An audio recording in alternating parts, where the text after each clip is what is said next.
Guru yang akan datang ini. Bisa sedikit menjelaskan Bapak? Baik, terima kasih.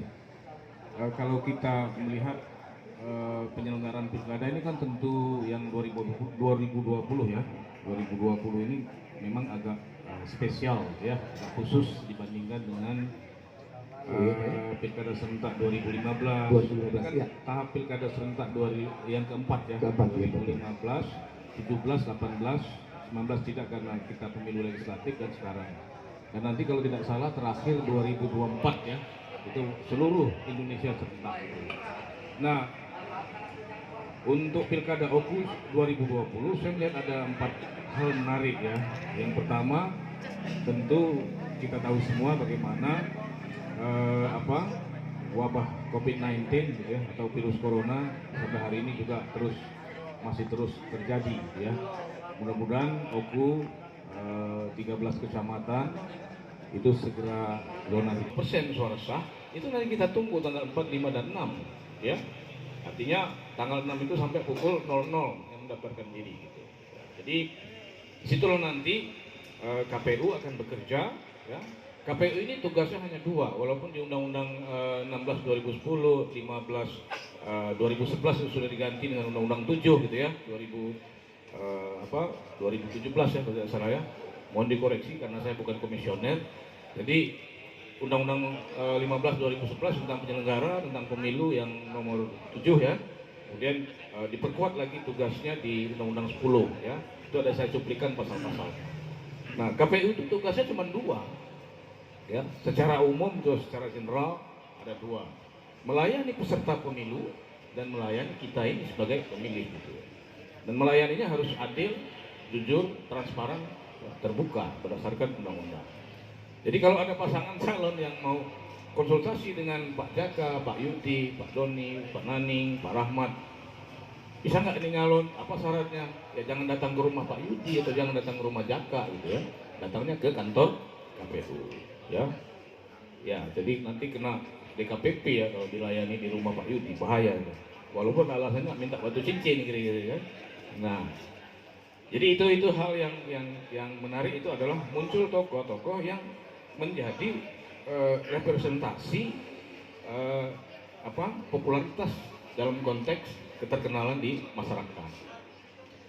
Nah, yang keempat, rekan-rekan yang hadir jangan lupa ya, bahwa sesungguhnya saat inilah pertarungan pilkada itu terjadi. Bukan nanti pada saat kampanye atau tanggal 9 Desember. Ya, tanggal 9 Desember itu jadi execution gitu ya. Itu eksekusi sebenarnya. Sekarang ini adalah pertarungan memperebutkan persyaratan pencalonan yang paling menentukan, yaitu memperebutkan dukungan partai politik. Inilah saat yang melelahkan bagi pasangan calon dan tim suksesnya. Kenapa? Karena kalau tidak dapat dukungan partai politik, maka dia tidak akan memperoleh dalam tanda kutip perahu politik untuk maju atau mendaftarkan diri sebagai calon. Yang kedua adalah persyaratan calon. Nah, persyaratan calon ini terkait, kalau yang persyaratan pencalon tadi terkait dengan pribadi pasangan calon dengan pihak-pihak yang mengusung partai politik ya dan segala macam. Kalau persyaratan calon kan hanya semata-mata terkait dengan pribadi si pasangan calon. Syaratnya apa? Syaratnya sangat administratif sifatnya. Mulai dari foto, kalau fotonya oleh KPU 4x6, backgroundnya merah, ya. Nah kalau nanti misalnya dia ngirim 3x4 atau 2x3 untuk ukuran KTP warnanya biru, salah, ya. Makanya kalau kita baca di PKPU-nya itu banyak syaratnya kan, bahkan ada syarat-syarat khusus untuk pasangan calon yang memiliki konteks persoalan tertentu ya. Kan ya. Karena orang awam kan bilangnya kalau calon tunggal kan lawan kotak kosong. Jadi kalau memang nantinya itu hanya ada satu pasang calon ya. Jadi lawannya itu bukan kotak kosong tapi kolom kosong. Kolom kosong. Jadi di kertas suara itu nanti di sebelah kanan itu ada pasangan calon. Nah di sebelah kiri itu ada kolom kosong. Jadi kolom kosong ini kan merepresentasikan dari apa namanya agar orang tidak golput ya, kalau tidak suka ya apa pilih kolom kosong. Nah ini kan kalau dulu kan di 2015 kan memang aturan ini kan tidak diatur. Apa namanya calon tunggal ini baru diatur pada pilkada 2018. Jadi perlakuannya pun khusus berbeda. Apa namanya kalau 2015 dulu kalau misalnya calonnya hanya satu itu nggak bisa. Iya.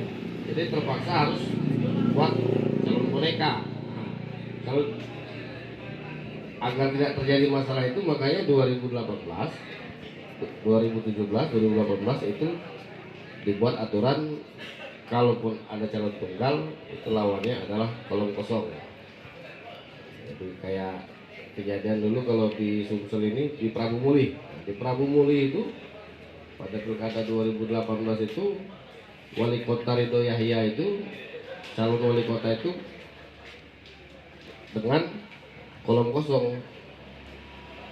Pernahkah kejadian kolom kosong itu menang? Pernah di Pilwakot Makassar. Nah ini kan pilkada Makassar di 2018 itu kolom kosong yang menang. Karena tahapannya ada pilkada serentak lagi pada tahun 2020. Nah, jadi Pilwako Makassar itu digelar lagi di 2020. Jadi jaraknya hanya 2 tahun dari pilkada sebelumnya. Nah, seperti itu. Jadi mulai hari ini kita harus memfamiliarkan. Orang biasa bilang lawan kotak kosong, bukan kotak kosong tapi kolom kosong. Kolom kosong. Itu ya, Ya. yang jelas itu adalah kolom kosong dan bukan kotak kosong ya Pak ya. Kotak kosong. Ya ini tadi juga menarik sekali Pak Hendra juga membicarakan soal PKPU. Nah ini Ya. juga saya ingin bertanya juga dengan Bapak JK HMKI ya mengenai PKPU. Dibahas tentang PKPU nomor 1 2020 Ya. dan JCMA. Ini saya juga pengen tahu JCMA itu apa. Dan apa pendapat dari Bapak sendiri dan pandangan Bapak sendiri mengenai kedua hal tersebut? Ya. Ya. Kapasitas kami kan sebagai perpanjangan tangan dari KPU RI yang membuat regulasi peraturan KPU. Peraturan KPU itu sendiri dibuat tidak serta-merta oleh KPU sendiri. Perjalanan sebuah peraturan KPU adalah terjemahan atau apa namanya rincian dari undang-undang pemilu, dirincikan di tiap tahapan, namanya PKPU pencalonan. Di PKPU pencalonan ini pun ini sejak 2017 hingga 2020 sebagaimana yang disampaikan oleh Pak Hendra Alfani itu sudah 3 kali mengalami perubahan dari awal, jadi sudah 4 kali. Dan PKPU ini juga bukan kitab suci, ya bisa berubah. Jadi kapanpun memang regulasi ini dipandang perlu oleh KPU RI bisa berubah. Tapi kapasitas itu kan hanya dimiliki oleh KPU RI. Kalau kita kan sebagai perpanjangan tangan, kita udah track aja. Apapun yang disampaikan oleh PKPU selama itu tidak berubah ya seperti itu. Jika memang berubah, ya kita laksanakan perubahannya seperti apa. Kita tunggu saja. Kalau mengenai tafsir apa namanya JRMA itu kan kapasitas kita kan bukan apa namanya orang yang di bawah MA tapi di bawah KPU. Kalau MA itu kan di bawahnya itu kan peradilannya itu kan ada PN, TUN, Teniaga. Nah kalau kita ini kan apa namanya garis komandanya jelas KPU RI, KPU provinsi dan KPU kabupaten. Seperti itu. Mungkin seperti itu. Iya, benar sekali. Terima kasih Bapak. Teman-teman, jujur ini, saya pakai ini. Bagi media yang mendapat itu ya rezeki dari mereka. Tapi bagi yang tidak dapat sudah diatur, mereka tidak dapat juga ya. Kalau salah dalam merilis atau menerbitkan informasi yang